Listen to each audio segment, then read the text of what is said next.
The ANC says good faith and building consensus are key parts of their government of national unity. The arrangement will see the ANC, the DA, IFP and other parties cooperating on key executive and legislative activities. For a discussion on this, Professor Thula Simpson is an author and professor of history at the University of Pretoria. Prof, it's great to talk to you. Thanks very much indeed for giving us some of your time. You know, as journalists, we like to talk about having a front row seat to history as it is unfolding. But I wonder what historians will say about this government of national unity 30 years from now. It depends on the pragmatism with which the negotiators are willing to enter into this process. I think as far as our last government of national unity in the 1990s, that was all arranged as part of an interim constitution based on the negotiations that began when F.W. de Klerk decided to unban the ANC in February 1990. We are sort of improvising after the elections, which have shocked everybody. But it must be said that the negotiators have, within the very narrow 2-week threshold that they had, managed to beat together a negotiating agreement in an impressively short space of time. Impressively or worryingly short space of time, in a context where countries like Germany may take 6 months to form a coalition government? It depends on your attitude towards paralysed government, but we've had this constitution. The negotiators had to have a revolution in their thinking in terms of the kind of alliances that they were prepared to make. There's been a refreshing exhibition of pragmatism on all sides.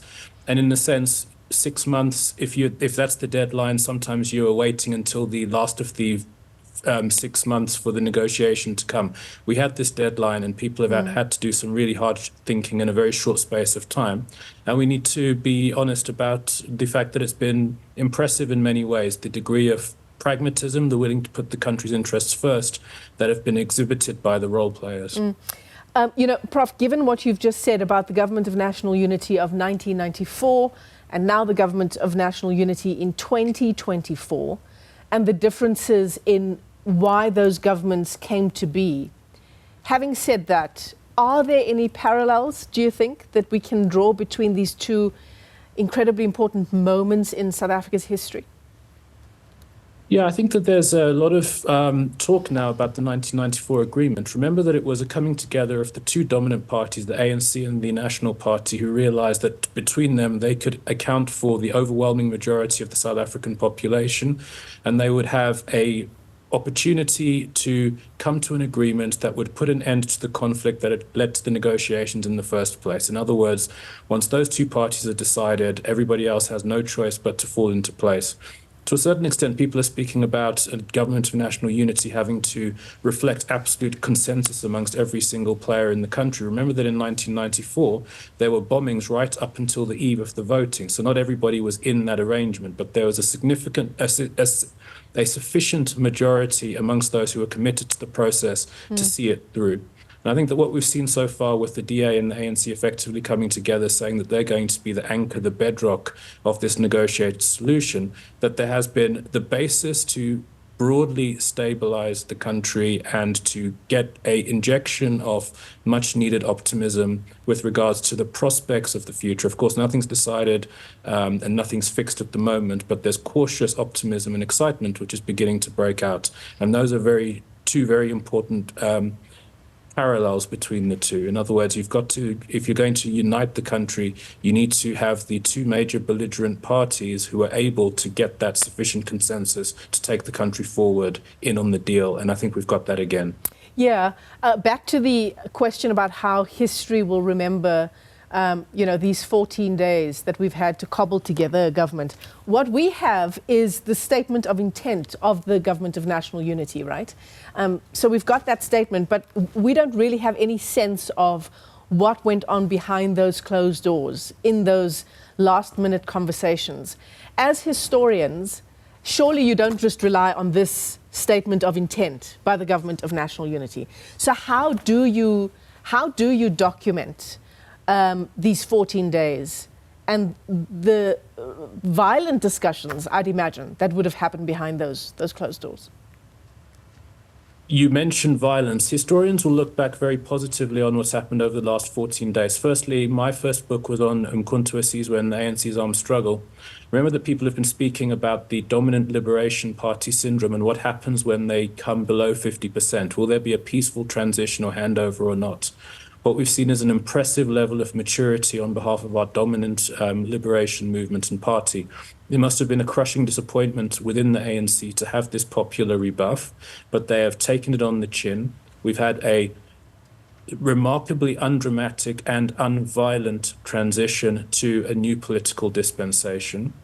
There's a new political order which involves negotiation and compromise. We've had impressive pragmatism as far as that is concerned. We're now at the beginning of an inclusive process. And people say that coalition negotiations are messy, and we've got to take them at their word and anticipate that there will be a mess in the future. But so far, it's been remarkably trouble-free so far. There have been historic changes over the past fortnight. Living through them and having the landmarks being passed, we have the tendency to take them for granted and assume that it's the easiest thing in the world for, say, Zimbabwe to move from ZANU-PF domination to multi-party coalition government. But as you know, it's not the case if we look at Angola and Mozambique as well. We've made a historic breakthrough over the past couple of weeks, and I think that we have a tendency to be critical towards our politicians, and rightly so. We're a democracy and we should have high expectations. But over the past couple of weeks, the politicians in the country have lived up to high expectations, and we need to acknowledge that and not forget it. And I don't think historians will forget that either. I often wonder about how, people who lived through 1994 as adults and are looking back on it now and the way history has remembered it, whether that matches up. Obviously, we know that history is contested. Different people have different versions of it depending on their perspective. But I wonder, in 30 years' time, when we're telling the story as journalists and you as a historian and an author about 2024, whether that will match up, right? It's interesting to think about 30 years from now. What Nelson Mandela did in 1999 is he set a precedent where power can pass from one liberation politician. He was the great liberator of the country. He voluntarily passed over power, and that set a precedent whereby political leadership could become contested and we could have a change of power within the ANC, multiple leaders, contestation. That was an important breakthrough.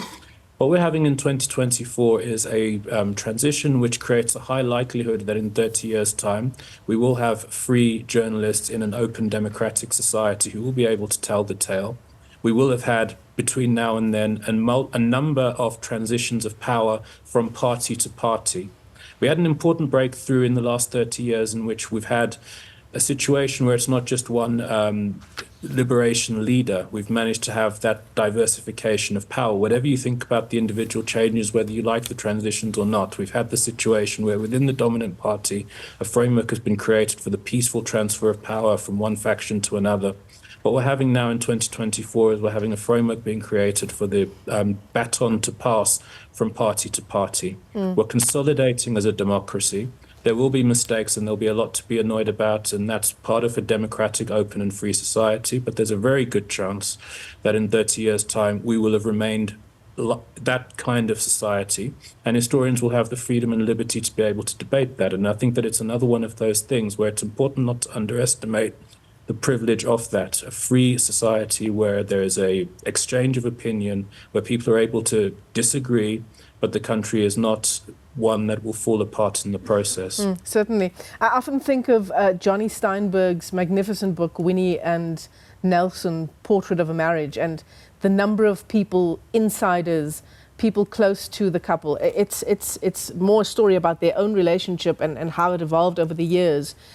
But, is that the kind of work that historians would do to try and get a fuller picture of this moment in our history, trying to get that inside, behind closed doors conversations? Well, we're already getting certain people divulging. For example, over the past few days, the members of the Tripartite Alliance have spoken very candidly about how they were basically in a sense, outvoted within the ranks of the ANC. What they wanted was a coalition which is different from the one, or an outcome which is different from the one that is eventually eventuated. They wanted something more along the lines of a an arrangement where like-minded parties, and there's a great unspoken hint that they wanted the EFF to be in on a deal which would guarantee the gains of the last 30 years. They've sort of lifted the veil of the discussions behind the scenes that the EFF wanted to have a strong opposition towards the ANC because they feel as though that's where they can be most effective in the next 5 years, and sort of positioning themselves as the opposition to a coalition which they're sort of banking on turbulent waters ahead. So we've had a number of actors from within the negotiations. It's another benefit of being part of a free society is that people are open to speak. There's no danger about a knock on the door in the late hours and something happening to you in that way. In many respects, we've got a political spectrum which exists now with parties like MK and the EFF, which are a result of massive dissent with the way that internal affairs within the dominant ruling party have been negotiated. So we've got that political spectrum, and we do actually get quite a bit, kiss and tell behind the curtain sort of divulge, revelations from political insiders. Professor Thula Simpson, fascinating conversation. Thanks very much for giving us some of your time this afternoon. He's an author and professor of history at the University of Pretoria. How will we remember this moment in our country's history 30 years from now?